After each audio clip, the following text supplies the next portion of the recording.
Rio Grande do Sul é que está gritando. Débora Alfano e Fábio França, ouvinte querido, ouvinte querida, a gente vai atualizar ao longo do Band News no meio-dia todas as informações sobre a situação no estado, como é que está neste momento, as projeções. O clima tende a piorar, vai ter mais frio, vai ter chuva. Então, é aquela história, a gente está acostumado a ver desastres naturais que surgem de uma hora para outra, fazem um estrago, pode ser maior, pode ser menor, e você logo consegue fazer a contabilidade do estrago e fazer um cálculo. O cálculo da reconstrução. Caíram tantos prédios, tantos desabamentos, tantas casas, e você consegue fazer uma reconstrução. O cálculo da reconstrução. A situação no Rio Grande do Sul não permite nada parecido. 80% dos municípios foram atingidos de alguma forma pela chuva. Quanto? Como? Quais são os equipamentos que foram destruídos? O Rio Grande do Sul tem 305 hospitais. O Rio Grande do Sul tem quase 6 mil farmácias. São 13 mil escolas. A gente tem que pensar o seguinte, carros foram destruídos. São 7 milhões e 800 mil veículos. Claro que não foram destruídos 7 milhões e 800 mil veículos. Estou falando de moto, estou falando de ônibus, estou falando de caminhão, de carro. 3.200 postos de gasolina. Quando você conversa com os donos de postos de gasolina, vê a entidade, ela diz que a maioria está funcionando, mas é a maioria. Tem pelo menos uns 80 que estão em situação complicada. 6.500 padarias, 45 mil indústrias, 6,5% do PIB do Brasil. 3 milhões e 400 mil casas, não prédios. Prédios, apartamentos são 800 mil. Esse é o Rio Grande do Sul, em alguns números. E a gente sabe que tem 17 hospitais fechados, pelo menos a última contabilidade, 17 hospitais fechados. Se você fizer um cálculo simplificado, você vai ver, e o último número que saiu fala em pelo menos 100 mil casas que precisam ser refeitas, porque foram destruídas pela chuva. Pelo menos 100 mil casas. Nós temos 3 milhões e 400 mil casas, 100 mil casas. Quanto custa refazer uma casa? Primeiro que a gente tem que limpar o que tem lá. Ontem a gente pôde ver as primeiras cenas das cidades que foram destruídas pela água e que a água baixou. Então foi possível andar pelas ruas. E quando você vê as imagens, olha, parece uma implosão. Onde havia uma casa, há um monte de material de construção empilhado. Tem madeira, tem cimento, tem tijolo, tem porta. Como é que você limpa isso tudo? E você tem que limpar, não é uma casa, 2 casas, 10 casas. Você tem que limpar centenas de milhares de casas que você tem que tirar tudo aquilo. Aonde havia um terreno, hoje tem uma quantidade de entulho que você tem que tirar. Teve contaminação, não teve contaminação, onde tem posto de gasolina pode ter contaminação, não tem contaminação. Aí você vai reconstruir. Como é que você vai arrumar gente para reconstruir 100 mil casas? Por isso o governador Eduardo Leite falou em Plano Marshall. É realmente um pós-guerra. Realmente é um pós-guerra. E quando você calcula de forma simplificada, nós podemos errar no cálculo, não dá para fazer cálculo, mas 100 mil casas, imaginando que uma casa custe 200 mil reais, que não é, porque tem casas de todos os valores, mas vamos fazer um cálculo de 200 mil casas só aqui. Nós estamos falando de 20 bilhões de reais só para fazer as casas. Imagina a dificuldade de achar material de construção, imagina a complexidade, o que aconteceu com o terreno, com a fundação, com a porosidade, com a qualidade do solo. Então, é um estrago monumental. Quantos automóveis foram destruídos? Né? Não dá para ter uma ideia, mas a gente viu imagens de automóveis colocados, parece que foram colocados com a mão, virados de ponta cabeça, apoiados numa árvore, apoiados num guarda-reio de estrada. E as estradas?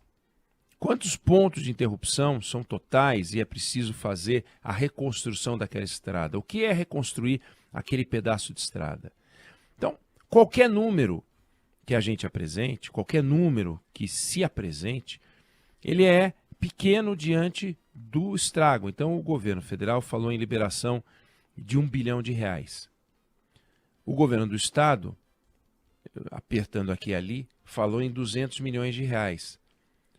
É nada, é só o começo, claro, é o que dá, mas é só o começo. Então, 1 bilhão e 200 mil reais, mas não chega a fazer cisco, né, arranhãozinho naquilo que se precisa fazer. O Rio Grande do Sul, um estado com uma dificuldade financeira brutal, tem uma dívida de 93 bilhões de reais, que é quase 2 vezes o que o estado arrecada em impostos, é uma barbaridade, 2 vezes a receita na forma de dívida.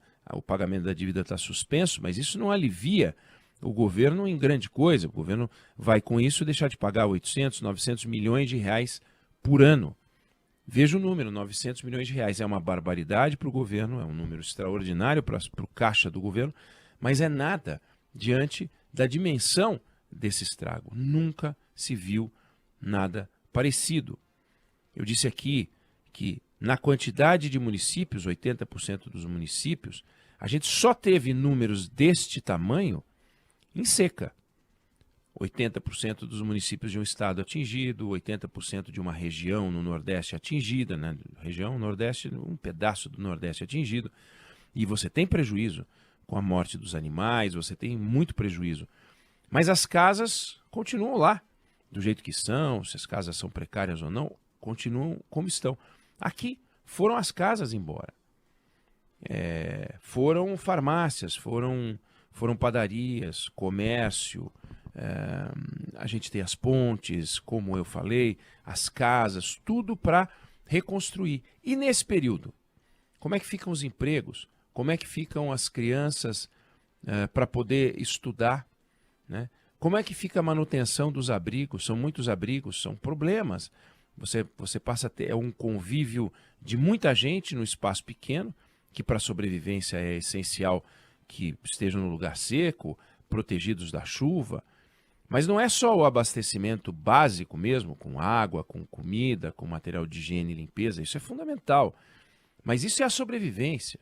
Então você imagina, por exemplo, uma família que talvez tivesse um dinheiro guardado, e esse dinheiro guardado para cuidar do futuro, para cuidar da aposentadoria, cuidar de futuros investimentos, alguma coisa que fosse preciso fazer, esse dinheiro vai ser usado para que a família possa voltar a ter algo parecido com o que tinha e fica sem nada, né? Então, o que acontece com os móveis? É tudo de embrulho, tem que trocar. Onde há tecido, onde há madeira, tudo tem que trocar.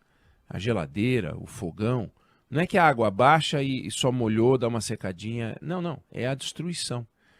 E isso a gente não está acostumado a ver. A gente está acostumado a ver numa região quando acontece de forma muito concentrada. Rio de Janeiro, né? As cidades serranas conheceram um desastre absurdo, né? Deslizamento de terra, destruiu um monte de casa, um negócio horroroso. Mas com este tamanho a gente nunca viu. Então, é claro que agora é um momento de solidariedade. Ainda a gente está falando em resgate. A gente está falando em tirar pessoas que ficaram em áreas, resolveram ficar em casa, até porque o pior do ser humano apareceu, ao lado do melhor do ser humano. Então, quando você tinha ali a rede de solidariedade, tinha saqueadores, bandidos, assaltando casas fechadas, prédios, uma coisa absurda. Então, além disso, um custo do resgate, cada bote um policial armado para poder ajudar as pessoas, nós estamos ainda nessa fase. E a orientação dada para que as pessoas saíssem de Porto Alegre, por exemplo, para ir em direção ao sul do estado, outros lugares, também complicou agora, porque a previsão do tempo não ajuda a leitura do que vai acontecer com o sul do estado. E mesmo lugares onde a água já baixou, chance de chover é grande. Então, é um desastre em câmera lenta, porque ele vai correndo dias e dias e dias, e a água sobe, a água baixa, e as pessoas dependendo de socorro. Mas o Estado vai ter que ser reconstruído. Essa reconstrução vai ter que ser feita com racionalidade. Claro que alguém vai dizer, mas se todos voltarem para os mesmos lugares, nas mesmas condições, numa possível chuva que aconteça de novo, semelhante a essa, vai produzir um estrago grande, sim. Então, as cidades vão ter que se repensar. Não dá para simplesmente tirar as pessoas do lugar onde elas moravam e mudar para outro lugar, porque não tem outro. Que outro lugar? Vamos entrar em propriedades rurais? Que outro lugar que está vazio? Não tem lugar vazio no Rio Grande do Sul, né? O Rio Grande do Sul ou é uma cidade, ou então é a mancha rural, com produção agrícola. Como é que vai fazer? E tem essa componente da produção agrícola. O estado com a produção de arroz essencial para o Brasil, 70%, 80% do arroz produzido ali, boa parte já tinha sido colhida, como lembrou a Juliana Rosa conversando com a gente, mas teria que escoar, não consegue escoar, então já estamos falando em importação. Você tem o gado, você tem outras culturas, então o tamanho do estrago do ponto de vista econômico é brutal. O Rio Grande do Sul não vem de uma fase boa econômica que vai surpreender, portanto, negativamente. No ano passado, o PIB brasileiro cresceu 2,9% e o PIB no Rio Grande do Sul cresceu 1,7%. No ano anterior, o PIB do Rio Grande do Sul caiu 5%. Então, não vem de uma fase boa. E ele tem um impacto grande na economia do Brasil, na ordem de 6%. Então, de tudo que a gente faz, 6% tem a ver com o Rio Grande do Sul. Se o Rio Grande do Sul entra num processo de retração econômica, porque essa reconstrução pode produzir um estrago, seguramente vai produzir um estrago na economia do Estado, todos vão pagar. O gaúcho vai pagar e os brasileiros de outros estados também vão pagar. Então, esse cálculo da reconstrução tem que ser feito com muito cuidado, muito critério, muita seriedade, mas pode ter certeza que vai passar da casa de dezenas de bilhão. Não é 1 bilhão, não são 2 bilhões, é muito dinheiro. E é um dinheiro que o Brasil não tem, mas vai ter que arranjar, de alguma maneira, para financiar as pessoas, para que as pessoas possam ter uma vida semelhante à que elas tinham antes desse desastre natural, incluindo aí sistemas de prevenção, porque não adianta nada montar a casa, preparar a casa, reformar a casa, reconstruir a casa e daqui a pouco uma nova chuva põe tudo a perder. Então, as cidades no Rio Grande do Sul vão ter que pensar de alguma forma em como evitar que isso volte a acontecer. Isso também tem um custo, é um orçamento da Defesa Civil, é dinheiro que tem que brotar de todo canto, é um trabalho muito grande, a gente vai ver em Brasília como é que está essa discussão também. Eu não sei se você concorda ou discorda, mas essa é a opinião que eu tenho sobre o assunto.